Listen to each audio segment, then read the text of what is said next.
রাজ্য সরকারি কর্মচারীদের জন্য এই মুহূর্তের বিরাট গুরুত্বপূর্ণ আপডেট ডিএ মামলা নিয়ে।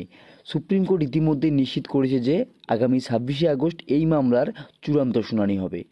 গতকাল অর্থাৎ শুক্রবার প্রকাশিত কজ লিস্টে স্পষ্ট করা হয়েছে যে এই যে রাজ্য সরকারি কর্মচারীদের বকেয়া ডিয়ারনেস অ্যালোয়েন্স যে মামলাটি রয়েছে সেটা কিন্তু টপ অফ দ্য লিস্ট হিসেবে ধরা হয়েছে।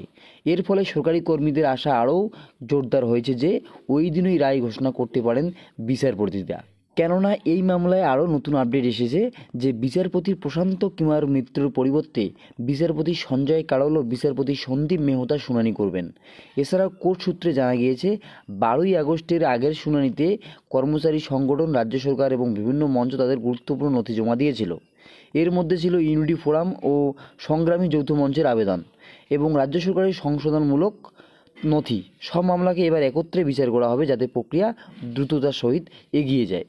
প্রায় কয়েক বছর ধরে রাজ্যের সরকারি কর্মীরা বকেয়া ডিএ পাওয়ার জন্য লড়াই চালিয়ে যাচ্ছেন। হাইকোর্ট ইতিমধ্যে স্পষ্ট করেছে যে ডিএ কেবল রাজ্য সরকারের সদিচ্ছা নয়, বরং এটি আইনি অধিকার। কিন্তু রাজ্য সরকার সেই রায়কে চ্যালেঞ্জ করে সুপ্রিম কোর্টে যায়। এখন সবার চোখ শীর্ষ আদালতের দিকে। আদালত যদি ডিএকে কর্মীদের সাংবিধানিক অধিকার হিসেবে স্বীকৃতি দেন তবে তারা দ্রুত তাদের পাওনা ভাতা কিন্তু পেতে পারেন। এছাড়া সরকারি কর্মী থেকে শুরু করে শিক্ষক, পুলিশ, স্বাস্থ্যকর্মী সবাই মনে করছেন এই শুনানি তাদের স্যালারি রিলিভ এনে দিতে পারে।